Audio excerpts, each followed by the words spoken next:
हाँ जी साहब, welcome to my car helpline. कैसे हैं आप लोग? देखिए, एट माई कार हेल्पलाइन हमारा ऑब्जेक्टिव होता है कंज्यूमर सशक्त बने, उनके पास राइट इन्फॉर्मेशन हो।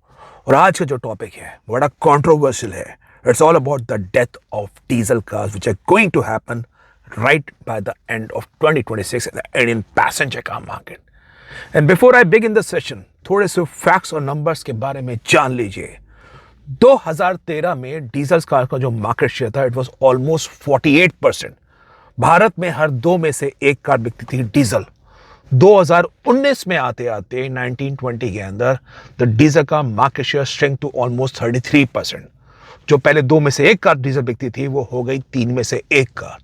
और अब 2025 के अंत के बाद डीजल कार्स का जो मार्केट शेयर है वो गिर के रह गया है मात्र 18%। यानी 5 में से एक गाड़ी अब डीजल बिकती है। सो मच सो कि डीजल कार का मार्केट शेयर अभी सीएनजी से भी कम है। सीएनजी का मार्केट शेयर 21% है। कुछ ऐसा होने वाला है 2026 के बाद, जिसके बाद डीजल कार का भविष्य बहुत कम हो जाएगा, क्योंकि वर्तमान में काफी सारे लोग, जब से जीएसटी 2.0 आया है, एक्सयूवी 700, अब एक्सयूवी 7X डीजल हो गई है, टाटा हैरियर हो गई, टाटा सफारी हो गई, लार्ज साइज एसयूवीज हो गई, उसमें डीजल मॉडल पसंद कर रहे हैं। डीजल की एक अलग चार्म होता है। लेकिन कुछ एक नंबर टर्म्स के बारे में जानेंगे तो आप अपने राइट डिसीजन ले पाएंगे। देखिए, 2027 से एक्सपेक्ट कर रहे हैं भारत स्टेज 7, तो BS7 के जो नॉर्म्स है वो इंडियन पैसेंजर मार्केट में किक करेंगे। और BS7 में होने क्या वाला है, जो NOx के लेवल्स हैं विच आर अराउंड 80 mg पर किलोमीटर ऑफ NOx, और वो गिर के ड्रॉप हो जाएगा टू 60 mg पर किलोमीटर। और ये जो नंबर है ना 60 का, ये पेट्रोल कार्स के बराबर करना होगा डीजल कार्स को BS7 के नामक मानक के अंदर। आपको बता रहा हूं, एक सब्सटैंशियल कॉस्ट एडअप हो जाएगी इन terms of selected credit reduction. SCR के अंदर OBD2 उसमें आने वाला है। लाइव रियल टाइम मॉनिटरिंग होगी। काफी सारे कार के क्रिटिकल कंपोनेंट्स को अपग्रेड किया जाएगा। This is going to jack up the price of diesel car substantially. दूसरा जो अपडेट है वो है यूनियन मिनिस्टर नितिन गडकरी जी के बारे में। He has been very vocal about diesel cars. काफी समय से वो डीजल कार्स के बारे में ऐसा स्टेटमेंट दे रहे थे कि उस पर एक्स्ट्रा टैक्स लगना चाहिए, और आने वाला जो समय है 2030 के बाद भारत में डीजल कार्स नहीं दिखेंगी, क्योंकि he has been honourable transport minister. उनका कुछ विजन है इंडिया के अंदर towards a cleaner mobility solution. और डीजल समहाउ, ये बात तो तय है कि वो पेट्रोल के मुकाबले, सीएनजी के मुकाबले, हाइब्रिड के मुकाबले, ईवी के मुकाबले, it is the most polluting fuel type as of now in the Indian passenger car market. तो डीजल जब कार चलती है तो उससे ज़्यादा पॉल्यूशन तो क्रिएट होता ही है। तो उनका मिशन है टुवर्ड्स द क्लीनर मोबिलिटी, और उसके लिए उन्हें काफ़ी सारे स्टेटमेंट्स काफ़ी समय से बोल रहे हैं, एक्स्ट्रा टैक्स लगा रहे हैं, ये कर रहे हैं, वो कर रहे हैं। हालांकि जीएसटी 2.0 के बाद डीजल का समहाउ थोड़ी सी सस्ती हो गई है, थोड़ा सा घुमाव आया है जीएसटी 2.0 के बाद। लेकिन मैं बता रहा हूँ, जिस हिसाब से भारत स्टेज 7 के नियम आएंगे भविष्य के अंदर, तो ये आपको डीजल कार्स के एक बड़ी मार देखने को मिलेगी। आई am telling you right now.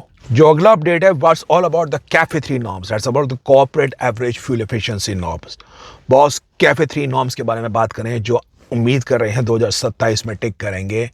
91.7 gram CO2 per kilometre is been allocated under CAFE 3 norms. और मैं आपको बता रहा हूं, इसमें जो कंपनी की टोटल फ्लीट ऑफ व्हीकल्स है उसके बेस पे ये कैफे 3 नॉर्म डिसाइड करें। कंपनी कितनी सारी petrol car, CNG car, hybrid cars, EV car, diesel car, उन सब से कितना पॉल्यूशन क्रिएट हो रहा है, इस कंपनी की टोटल मैन्युफैक्चरिंग सेटअप क्या है, उसके हिसाब से डिसाइड होगा।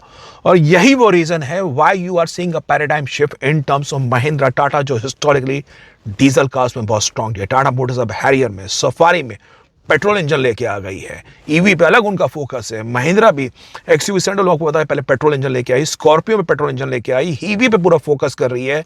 दे are launching a bunch of EV cars, ताकि जो आने वाले कैफे 3 नॉर्म्स होंगे उसके लिए रेडी रहें।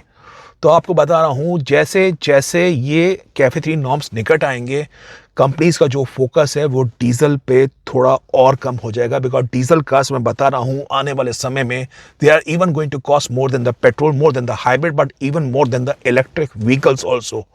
तो डीजल कार्स पे बिल्कुल मार पड़ने वाली है। कंपनीज को स्ट्रिक्ट कैफे 3 नॉर्म्स को भी टारगेट को मीट करना है।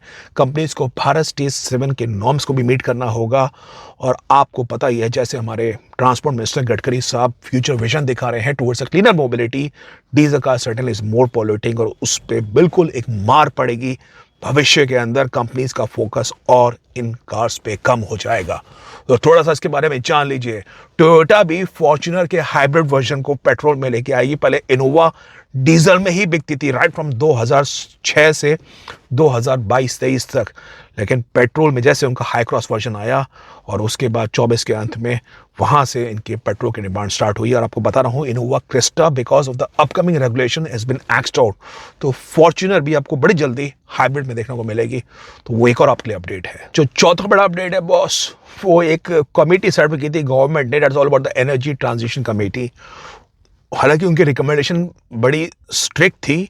उन्होंने तो प्रपोज किया 2027 के बाद जो भी शहरों में पॉपुलेशन जनसंख्या 1 मिलियन 10 लाख से ज़्यादा है वहाँ पे डीजल कार्स पे कंप्लीट बैन लग जाना चाहिए। मुझे हालांकि ऐसा लगता नहीं है कि सरकार इस नीतियों को एकदम से एक्सेप्ट कर लेगी, क्योंकि आजकल छोटे छोटे शहरों में भी 10 लाख की जनसंख्या है।